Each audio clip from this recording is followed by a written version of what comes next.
자, 오늘 분석할 자료들을 쭉 펼쳐놓고 보니까요. 정말 흥미로운 지점들이 많습니다. 디펜스 블로그의 아주 날카로운 분석부터 스톡홀름 국제평화연구소, 그러니까 스피리의 두툼한 보고서까지 저희에게 보내주신 자료 전체를 딱 관통하는 질문이 하나 있는 것 같아요. 바로 2026년 러시아 군수산업은 정말 붕괴할 것인가 하는 점입니다. 마치 거대한 시한폭탄의 타이머가 똑딱거리는 것 같은 그런 느낌을 주는데요. 그렇죠. 보내주신 자료들을 보면 한쪽에서는 명백하게 붕괴의 징후들을 하나하나 짚어내고 있고요. 또 다른 쪽에서는 그럼에도 불구하고 러시아는 버텨낼 거다. 이런 반론을 제기하고 있어요. 그러니까 완전히 상반된 두 개의 이야기가 팽팽하게 충돌하고 있는 셈인데 오늘 저희의 임무는 이 자료들 속에서 과연 진실이 어디에 더 가까운지 그 실체를 파헤쳐보는 게 되겠습니다. 맞습니다. 그래서 오늘은요, 보내주신 자료들을 토대로 러시아의 붕괴를 예고하는 세 가지의 거대한 균열, 그 흔적을 먼저 깊게 들여다볼 거고요. 그리고 나서 이 모든 위기에도 불구하고 러시아가 어떻게든 버티고 있다고 말하는 그 반대편의 논리까지 꼼꼼하게 따져보겠습니다. 붕괴냐, 생존이냐, 이 팽팽한 줄다리기 속에서 진짜 중요한 단서가 무엇일지 지금부터 하나씩 풀어보죠. 그럼 첫 번째 균열부터 시작해 볼까요? 보내주신 자료 중에 딜런 말루소프의 분석이 가장 먼저 눈에 띄는데 그가 지적한 가장 치명적인 문제가 바로 사람의 소멸이었습니다. 전쟁 이후에 러시아 경제 현장에서 약 200만 명에 달하는 노동 연령 남성이 말 그대로 증발해버렸다. 이 대목은 정말 충격적이더라고요. 200만 명이라는 숫자가 정말 어마어마하죠. 자료를 보면 그중 절반 정도는 징집을 피해서 해외로 떠났고 나머지는 군에 동원된 것으로 분석이 되는데요. 핵심은 이분들이 다시는 산업 현장으로 돌아오기 힘든 인력이라는 점입니다. 전장에서 목숨을 잃거나 돌아오더라도 심각한 부상 때문에 예전처럼 일하기는 어렵지 않겠습니까? 이건 단순히 노동력이 손실됐다 이 수준을 넘어서 한 세대의 허리가 그냥 통째로 뽑혀나가는 것과 같은 아주 심각한 문제입니다. 바로 그 지점에서 첫 번째 모순이 생겨나는 거죠. 보통 전쟁 중인 국가의 군수공장은 호황이라서 사람들이 막 몰려들어야 정상이잖아요. 그런데 보내주신 자료들을 보면 러시아는 정반대 현상이 나타나고 있어요. 빈자리를 채우려고 정부가 최전선 병사 월급을 비정상적으로 올렸기 때문이죠. 2022년 10월 기준으로 월 19만 5천 루블, 우리 돈으로 약 320만 원까지 치솟았다고 하더군요. 그 금액이 갖는 의미를 좀 더 깊게 들여다볼 필요가 있습니다. 일부 지역에서는요, 평균 급여의 무려 13배에 달하는 액수라고 하니까요. 이건 단순히 돈을 많이 준다, 이 차원이 아니라 그냥 한 사람의 인생을 통째로 바꿀 수 있는 거액인 셈입니다. 그러니 공장에서 수십 년간 일해온 숙련된 용접공이라도 차라리 총 들고 전선에 가는 게 낫겠다, 이런 생각을 하게 만드는 거죠. 맞습니다. 이게 소위 말하는 임금 인플레이션을 확 촉발시킨 건데 그 결과가 정말 기이해요. 군수공장도 생산량을 늘리려면 사람을 더 뽑아야 하는데 정부가 군인에게 주는 만큼의 월급을 맞춰줄 수가 없는 겁니다. 결국 같은 국방 분야 안에서 무기를 만들어야 할 군수 기업과 그 무기를 써야 할 정부가 서로 숙련공을 뺏어가려고 경쟁하는 그야말로 자기잠식적인 상황이 자기잠식적인 상황이군요. 네, 바로 그겁니다. 그런 상황이 지금 벌어지고 있는 거죠. 이건 정말 심각한 구조적인 문제네요. 생산 라인을 돌릴 핵심 인력들이 더 높은 임금을 좇아서 생산 현장을 떠나고 결국 소모품인 병사로 전환되고 있다는 거니까요. 단기적으로는 병력 수를 채울 수 있겠지만 장기적으로 보면 무기 생산 능력 자체를 갉아먹는 악순환으로 이어질 수밖에 없죠. 바로 여기서 두 번째 균열이 보이기 시작하는 것 같습니다. 정확합니다. 두 번째 균열은 바로 눈덩이처럼 불어나는 숨겨진 비용의 문제인데요. 보내주신 자료 중에 우크라이나 측이 입수했다는 한 러시아 군수업체 CEO의 이메일 내용이 아주 생생하게 이 현실을 보여줍니다. 내용을 보면 정부의 무기를 납품하는 단가는 2019년 가격에 묶여 있는데 원자재는 현재 시장 가격으로 사와야 한다는 겁니다. 심지어 정부에서 받은 돈으로는 대출 이자도 갚기 힘들다고 절규하고 있더군요. 2019년 가격이라니요? 정말 믿기 힘든 이야기네요. 인건비는 방금 이야기한 것처럼 폭등하고 있는데 납품 단가는 몇 년째 그대로 묶여 있다는 거잖아요. 이건 정상적인 기업 활동이라고 볼 수가 없죠. 무기를 만들면 만들수록 손해만 쌓이는 구조인데 도대체 이걸 어떻게 버티고 있는 걸까요? 여기에 기름을 붓는 게 바로 서방의 제재입니다.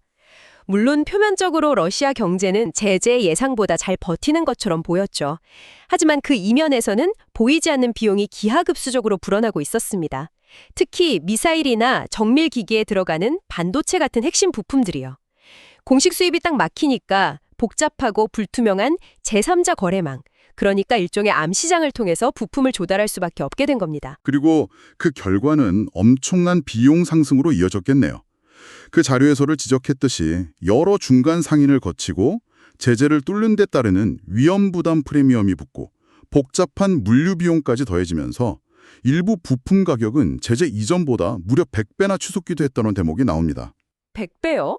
네, 100배라는 건 그냥 비싸진 수준이 아니에요. 이건 부품 하나하나를 거의 금값으로 사오는 셈입니다. 그렇죠. 100배 뛴 부품값에 군인 월급과 경쟁하느라 오른 인건비, 그런데 납품 단가는 몇 년 전 가격 그대로. 이 세 가지가 맞물리면서 군수기업들을 그야말로 질식 직전으로 몰아가고 있는 겁니다. 이건 뭐 밑빠진 독에 물을 붓는 것과 같은 상황 아닐까요? 맞습니다. 그리고 바로 이 지점에서 세 번째, 그리고 어쩌면 가장 치명적인 균열이 등장합니다. 이 모든 손실을 메워주던 마지막 돈줄, 바로 수출이 막혀버린 문제죠. 전통적으로 러시아 군수기업들은 정부에 값싸게 무기를 납품하면서 생긴 손실을 해외의 무기를 비싸게 팔아서 얻는 이익으로 메꿔왔거든요. 실제로 러시아는 미국에 이어서 세계 2위의 무기 수출 강국이었으니까요. 내수용과 수출용은 완전히 다른 회계장부였던 셈이죠. 아, 그러니까 내수 시장에서의 손해를 수출로 만회하는 그런 이원화된 생존 공식이 있었군요. 그런데 보내주신 SIPRI 자료를 보면 그 공식이 이제 완전히 깨져버렸다고 분석하고 있죠. 네, 완전히 깨졌습니다. SIPRI 자료에 따르면요. 전쟁 이후에 러시아의 무기 수출은 급감해서 결국 프랑스에 2위 자리를 내주고 3위로 추락했습니다. 그런데 더 충격적인 건 고객 수의 변화예요. 전쟁 전에는 31개국의 무기를 팔았는데 불과 2년 만에 고객이 12개국으로 쪼그라들었다는 데이터는 정말 많은 것을 시사합니다. 고객의 3분의 2가 그냥 사라져버린 거네요. 물론 뭐 서방 제재 때문에 러시아랑 거래하기가 부담스러워진 탓도 있을 거고 우크라이나 전장에서 보여준 러시아 무기의 실망스러운 성능 때문에 구매를 꺼리는 이유도 분명 있겠죠. 물론 그것도 중요한 원인입니다. 하지만 보내주신 다른 분석 자료에서 지적한 숨겨진 진짜 이유는 훨씬 더 근본적인 문제였어요. 바로 생산된 무기들이 수출될 여유조차 없이 만들어지는 족족 전부 우크라이나 전선으로 직행하고 있기 때문이라는 겁니다. 러시아 부총리조차 공식석상에서 우크라이나 전선 공급이 절대적인 최우선 과제다, 이렇게 인정했을 정도니까요. 잠시만요. 그럼 이건 정말 아이러니한 상황이네요. 다른 나라들이 러시아 무기를 안 사주는 게 아니라 정작 러시아가 팔 무기가 없어서 못 파는 상황이다. 이 말씀이시잖아요.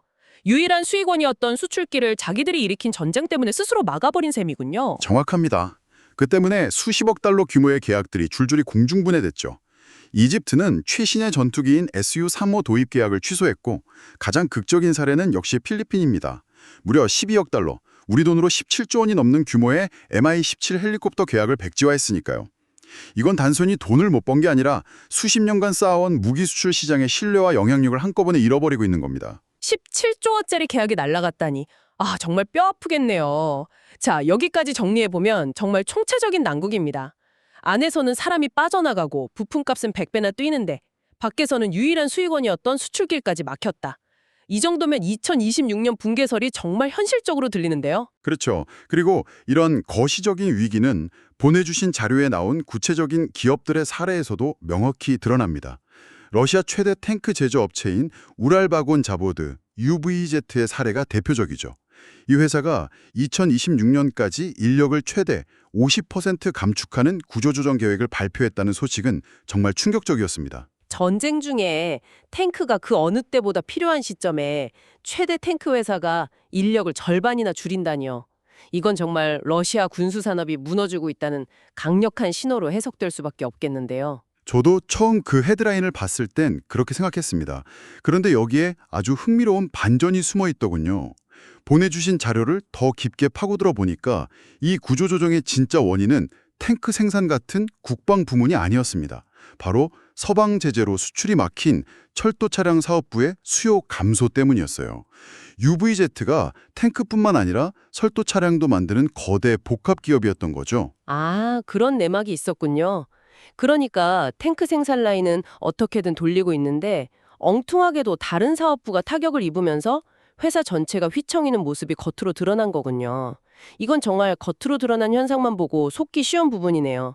우리가 왜 이런 깊이 있는 분석 자료가 필요한지 보여주는 대목입니다. 맞습니다. 하지만 진짜 위기는 다른 곳에서 터져 나왔죠. 바로 러시아의 핵심 드론 제조업체 크론스타트가 파산 직전에 몰렸다는 소식입니다. 이 회사는 현재 40건이 넘는 소송에 휘말려 있고 부채만 우리 돈으로 약 90억 원에 달한다고 하니 이건 유블리제트의 구조조정과는 차원이 다른 문제로 보입니다. 그렇죠. 탱크는 전통적인 무기지만 드론은 현대전의 승패를 가르는 핵심 자산이니까요. 그런 드론을 만드는 핵심 기업이 돈이 없어서 문을 닫을 지경이라는 건 이건 정말 변명의 여지가 없는 위기 신호 같습니다. 단하게 끝나지가 않습니다. 바로 이 지점부터 도저히 이해하기 힘든 모순적인 점들이 발견되기 시작해요. 예를 들어 전투기 생산의 핵심인 통합항공기 제작사 같은 경우 자금난에 시달린다는 소문이 계속 나오는데도 불구하고 최신 SU-34, SU-35 전투기를 군에 차질 없이 인도하고 있습니다. 심지어 제재를 뚫고 순수 국산 기술로 만들었다고 주장하는 여객기 MC-21을 최근 두바이 에어쇼에서 선보이기까지 했죠. 무기 만들 돈도 부족해서 납품 단가를 후려친다면서 한편에서는 신형 여객기를 공개한다니 정말 앞뒤가 맞지 않는 것처럼 들립니다.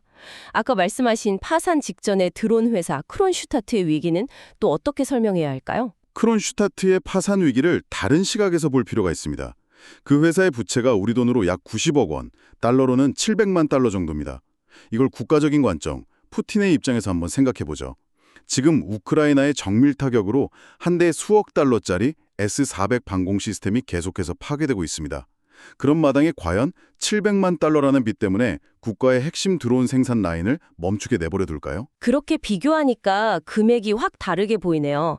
국가 전체가 움직이는 전쟁 상황에서 90억 원은 어쩌면 아무것도 아닌 돈일 수 있겠군요. 만약 정말 회사가 문 닫을 위기에 처한다면 러시아 정부는 아마 즉시 국유화해서라도 생산을 재개하겠죠. 바로 그겁니다. 그게 보내주신 자료들이 공통적으로 시사하는 핵심이에요. 러시아 군수산업은 서방의 자본주의 시장경제 논리만으로는 완전히 설명되지 않는다는 거죠. 개별 기업의 재무 상태와 국가의 생산 능력은 별개의 문제일 수 있다는 겁니다. 심지어 러시아 군사정치 분석국장은 거시적으로 볼 때 러시아의 국방산업은 유럽 전체를 능가한다면서 현재 확보한 해외 계약액만 약 600억 달러에 달한다고 주장하기도 했죠. 600억 달러요? 아까 SIPR의 자료에서는 수출 고객이 3분의 1 토막 났다고 했는데 또 다른 쪽에선 이렇게 엄청난 계약을 따냈다고 주장하는군요. 이것이 단순한 선전전일까요? 아니면 우리가 놓치고 있는 또 다른 진실이 있는 걸까요? 정말 혼란스럽습니다. 바로 그 혼란스러움 자체가 현재 러시아 군수산업의 실체일지도 모릅니다. 외부에서 보기에는 곧 무너질 것처럼 위태로운데 내부에서는 강력한 국가 통제력으로 어떻게든 굴러가고 있는 거죠. 시장 논리로는 설명할 수 없는 전시경제의 특수성이 작동하고 있는 겁니다. 자, 그럼 오늘 보내주신 자료들을 통해 살펴본 내용을 한번 정리해 보겠습니다. 한편에서는 러시아 군수산업이 분명 극심한 압발에 시달리고 있다는 명백한 증거들이 있습니다. 일할 사람은 군대로 끌려가고 핵심 부품값은 100배나 폭등했으며 유일한 돈줄이었던 수출길은 사실상 막혔습니다. 일부 핵심 기업들은 실제로 파산 직전의 위기에 몰려 있고요. 이건 명백한 사실입니다. 하지만 동시에 러시아는 서방의 예측을 뛰어넘는 강력한 국가 통제 시스템을 통해 이 위기를 억지로 억누르고 있습니다. 개별 기업의 손실이나 부채와는 상관없이 국가는 어떻게든 생산 라인을 유지하려 할 겁니다.